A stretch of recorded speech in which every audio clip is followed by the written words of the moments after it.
मैंने 1978 में 10वीं पास किया। उसके बाद में हमारी पढ़ाई दूर थी, को नज़दीक नहीं था, तो मैं 1980 में बम्बई चला गया, क्योंकि आयुर्वेद में इतना स्कोप नहीं था। घर में 5% ही पेशेंट आते थे, तो उसमें जीवन यापन करना मुश्किल था।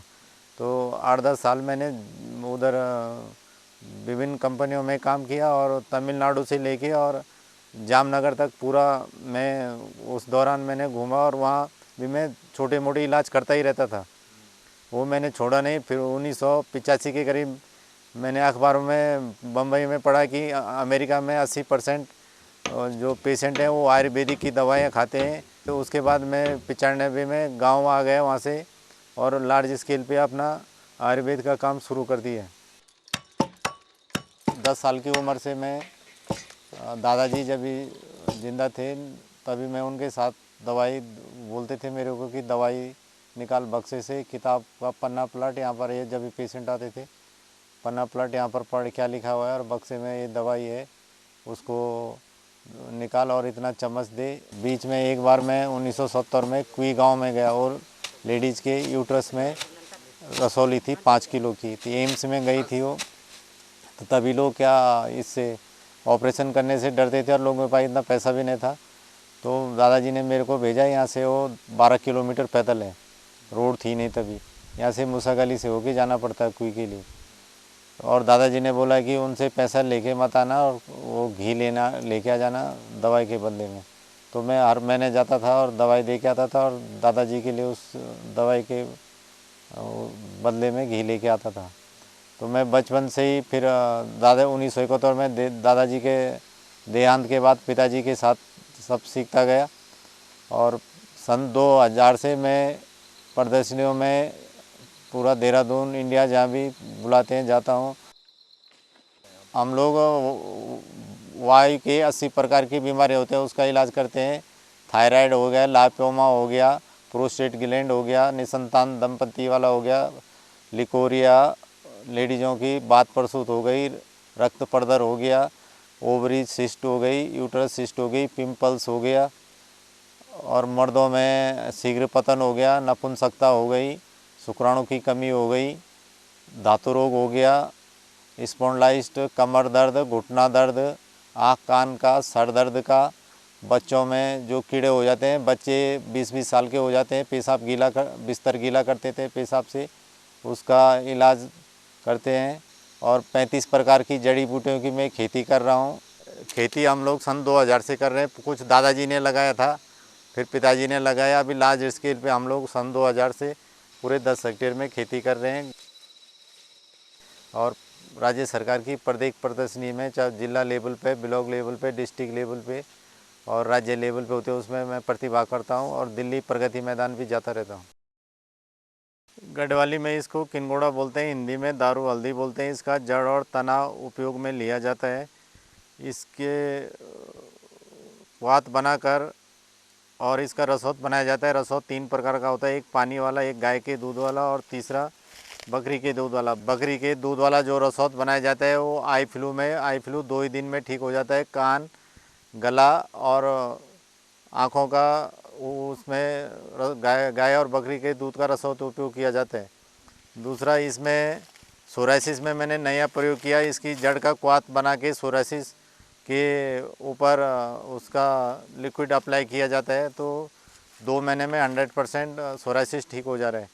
पिंपल्स में, डायबिटीज़ में, फोड़ा फुंसी में इसके क्वाथ को हम लोग बीमारों को देते हैं। और जिनके सर में बाल निकल जाते हैं बीमारी के कारण, वो बकरी के दूध में बनाए हुआ रसौत से नए बाल निकल जाते हैं। पाषाण भेद किडनी की पथरी के काम में आता है, और ये नमी वाली जगह में ज़्यादातर तैयार होता है। इसमें बैंगनी रंग का फूल आता है, और इसकी जड़ प्रयोग में आती है। इसकी पत्ते की सब्ज़ी बनाई जाती है। पहले लोग जब गांव में सब्ज़ी नहीं होती थी तो बरसात के सीज़न में इसके पत्ते की सब्ज़ी खाते थे, उनको कभी किडनी की पथरी होती नहीं थी। मैंने खेत में 10,000 पौधे लगा रखे हैं। इसका 1 महीने का डोज मैं 500 रुपये का देता हूँ, 100 ग्राम। समोया पुरुषों के गुप्त रोग में इसकी जड़ का चूर्ण काम आता है। इसका तेल बहुत सुगंधित है, और हमारे यहाँ शादी ब्याह में दूल्हा दुल्हन को इसके बाने दिए जाते हैं इसके। और ये हल्दी है साथ में, हल्दी और इसकी जड़ का लेप बनाते हैं और वो दूल्हा दुल्हन को पूरे उनके पाँव से लेके सर तक बाना, धूप से बाना देते हैं। इसका सुगंधित तेल दवाइयों के काम आता है और आजकल इसका परफ्यूम भी बन रहा है। ये मैंने पहले साल 5,000 पौधे लगाए थे। मेरठ से एक पांडे मैडम आई थी, उनको 10 किलो इसकी जड़ दी, उनको पीएचडी पूरा करने के लिए डीकॉस में से, वो डीकॉस देहरादून से वो पीएचडी कर रही थी।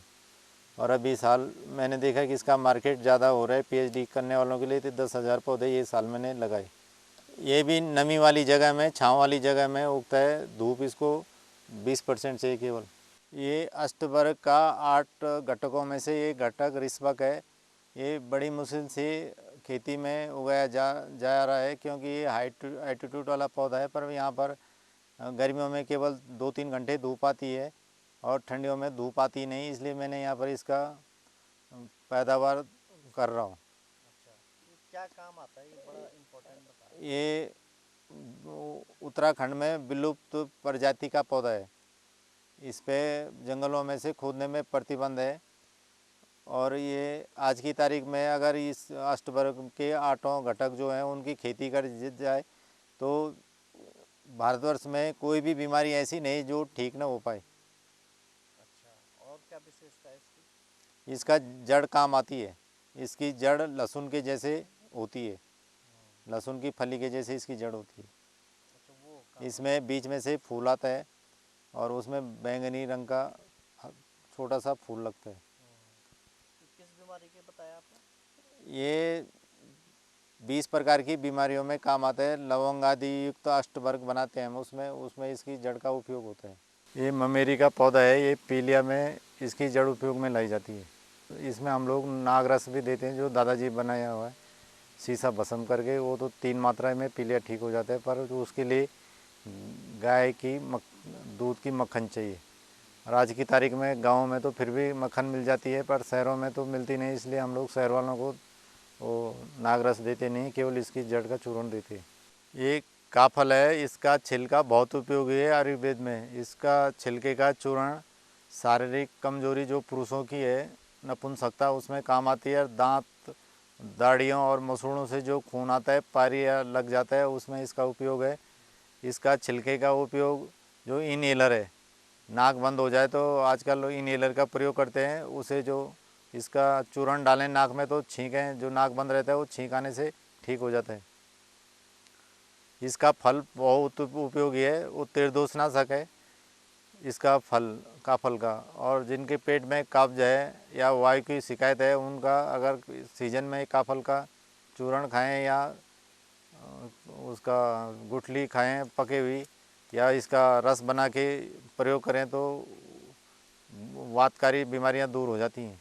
हर साल में मैं अपनी नर्सरी में 20,000 सतावर की पौध तैयार करता हूं और 6 महीने बाद उनको खेत में ट्रांसप्लांट कर देता हूं। सतावर की आज इतनी डिमांड है कि इसका चूर्ण पूरा नहीं हो पा रहा है। इसके पेशेंट ज़्यादा हैं। स्त्री और पुरुष, जितने भी स्त्री पुरुषों में गुप्त रोग है उसमें सतावर की जड़ का उपयोग किया जाता है। हाँ, इसका 2.5 साल के बाद में जड़ खोदने लायक तैयार हो जाती है और उसके बाद हम लोग इसको उबालते हैं। उबालने के बाद छिलका निकालते हैं। छिलका निकालने के बाद इसको धूप छाँव में सुखाते हैं और 10-15 दिन लग जाते हैं इसको सूखने के बाद। उसके बाद ओखली में कूट के ये चूर्ण तैयार हो जाता है। बताइए। ये जीवा का पौधा है। ये अष्टवर्ग का एक घटक है 8 में से। और ये जो लवंगायुक्त अष्टवर्ग बनता है, स्त्री पुरुष के गुप्त रोग जितने भी हैं वो उसमें ये उपयोगी है। ये भी विलुप्त प्रजाति में, उत्तराखंड में विलुप्त प्रजाति पर मैंने इसकी खेती शुरू कर दी है, क्योंकि इसका केवल जंगलों में होता है। लोग जंगलों से निकालते हैं और जब उसका फ्लावरिंग होता है तो फ्लावरिंग से पहले उसकी जड़ खो देते हैं, तो फिर फ्लावरिंग होता नहीं और बीज बनता नहीं, इसलिए वो विलुप्त होते जा रहे हैं और खेती कोई कर नहीं रहा है। मैंने इसकी खेती की रिस्वक और जीवक की खेती की शुरुआत कर दी है। ये वन्यजन है। इसकी जड़, छोटे बच्चे जब उल्टी और दस्त करते हैं और बंद होते नहीं हैं या पेट में कीड़े हो जाते हैं, तो इसकी जड़ और ममेरी की जड़ को घोट के छोटे बच्चों को 5 साल से नीचे के उनको देते हैं हम लोग। और जानवरों में भी इसका बीज जानवरों को अगर पेट में कब्ज हो गया तो इनका बीज गाय के घी में पीस के पिलाते हैं, उनका कब्ज दूर हो जाता है। साल भर में जड़ी बूटियाँ 80-90 हज़ार की बाहर से ख़रीदनी पड़ती है और 25-30 हज़ार का पैकिंग का बॉटलें और डब्बे और रैपर बनाने पड़ते हैं उनके। तो मेरा खादी ग्राम उद्योग की दुकान श्रीनगर और देहरादून में, वहाँ भी दवाएं रखी रहती हैं।